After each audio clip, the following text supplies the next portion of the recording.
When it comes to trains, time is money. It's about billions. Railroad unions say precision scheduled railroading, or PSR, is now driving efficiency and profits at America's major railroad companies. Getting freight moving at all costs. David Aroka is the National Legislative Director for the union representing Carmen, who perform inspections on the nation's rail cars. After the devastating derailment in East Palestine, the National Transportation Safety Board, or NTSB, determined a superheated wheel bearing on one of the rail cars was the probable cause.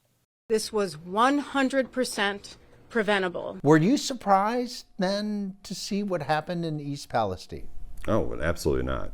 Aroka says PSR has led to big cuts in the number of inspectors and mechanics. And the railroad company's own documents reveal PSR has led to big cuts to inspection times, too, from 3 minutes per rail car less than a decade ago to just 1 minute per rail car today. Is it enough to do a 1 minute inspection? No. It is physically impossible to do these inspections in that short of a time frame. This is a minute. To demonstrate the difference, Aroka showed us some videos. Hi, I'm Patrick Clear. Patrick is a union inspector and instructor at a training center in Missouri. In 60 seconds, he can only eye potential problems in a quick walk around. He did find a few. Oh, we got a missing shoe here. Next, Patrick does a full inspection of the same rail car. Oh, we do have a crack right here. It looks and Got all the safety warnings. sounds very different. This time, Patrick turns to tools Ooh, almost a high flange. and a tape measure, Right at 33 inches.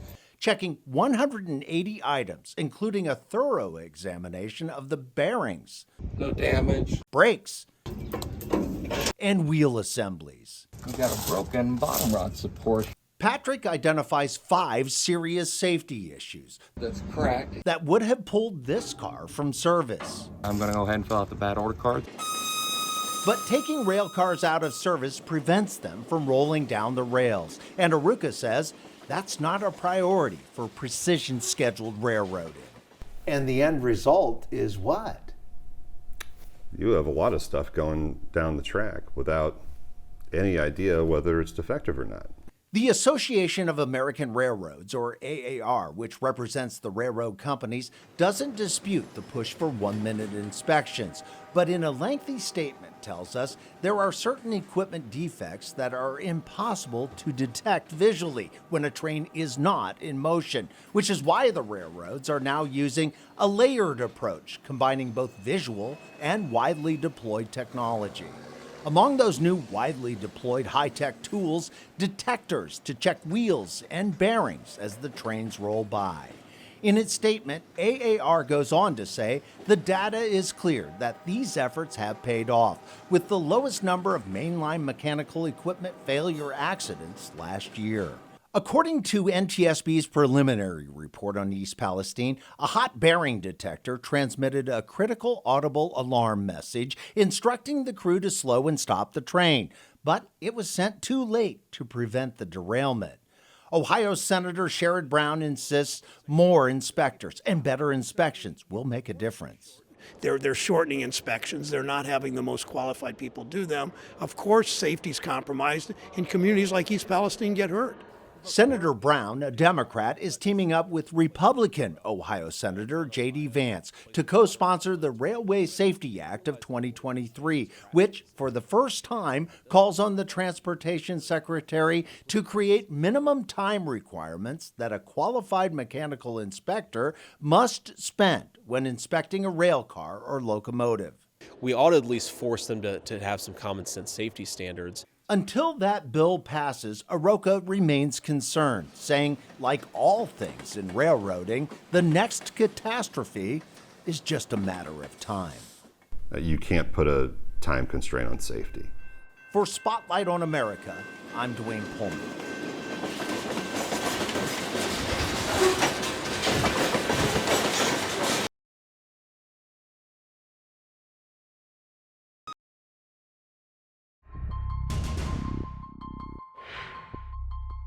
The restraint chair was designed to prevent inmates from harming themselves and others. I mean, it's what we use. But prisoners strapped in restraint chairs have been helpless while they were pepper sprayed, I can't breathe. punched, It was disturbing. and even died. It's a terrible, terrible, terrible tragedy. In a 2018 case we focused on in 2021, 33-year-old Pierre Howell, a prisoner at the Hamilton County Jail, was placed in a restraint chair, hauled to a jail cell, and left alone for 4 hours. By the time corrections officers finally checked on him, he was already dead. There's a new sheriff in town. 2 years ago, then newly elected Sheriff Charmaine McGuffey, who was swept into office on a policy of reforming the jail, told me she would change the way the restraint chair was being used in Hamilton County. We should be able to recraft that policy. The sheriff did what she said she would do. You kept your promise. I did, yes. Sheriff McGuffey replaced the old policy and procedures for the restraint chair with this new one, which went into effect in October of 2021, dramatically altering how prisoners are treated when they're strapped into the chair. You've made changes.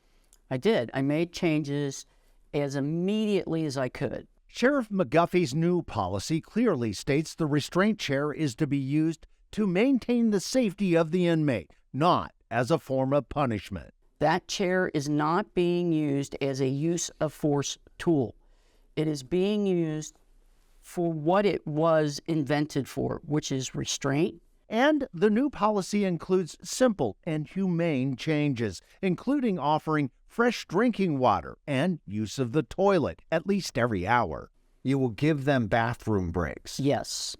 While prisoners, including Pierre Howell, once routinely spent 4 hours or more in the chair, the new policy also makes it clear that inmates should be considered for removal from the safety restraint chair as soon as possible. In 2022, the first full year after Sheriff McGuffey's reforms, the restraint chair was used 777 times, with an average time spent in the chair at 2 hours 59 minutes. The sheriff wants to cut that time by a third. If we can help it, they do not spend more than 2 hours in that chair. Okay, sometimes less. We want it to be less. Among the most important reforms to her new restraint chair policy, the sheriff says, are accountability and oversight. Prisoners in the chair must now be observed with detailed remarks every 10 minutes, as noted in the new forms we obtained. And if the time in the chair exceeds 2 hours, mandatory observation and sign-offs move up the chain of command. At 2 hours, it goes to lieutenant. At 4 hours, you wake up a captain. Right. And they have to come down and visually view the person and make the call to make sure that we're not holding someone in the chair for reasons that we don't need to hold them in the chair. The changes don't go far enough for Amnesty International, which wants restraint chairs eliminated. So you're calling for a ban? Exactly. But Sheriff McGuffey insists her reforms allow restraint chairs to continue being used for the safety of everyone, including the prisoners themselves. Are you saving lives through this? We're absolutely saving lives. We're not only saving lives, but we're changing the culture of that jail. Dwayne Pullman, Local 12 News.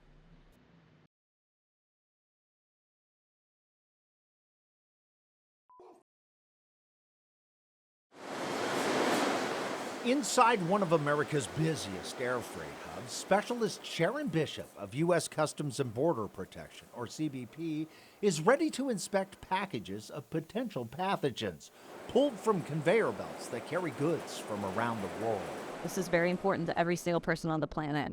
This small box being sent from the UK to Chicago is labeled with a code. Warning, it contains an infectious substance. Specialist Bishop carefully opens it. So you have a little box that contains some vials. My goodness, it says DNA on it. But little else is known about what's inside those vials. And Bishop says the package is not enough to protect people from it. It's a clear and present threat as it is right now. Bishop is part of CBP's team of Biological Threat Operations Specialists, or BTOS, a coordinated program to counter infectious threats to America. BTOS was launched 4 years ago by CBP Director Suzette Kelly, who was stunned by the number of viruses and bacteria sent to and through the U.S. every day.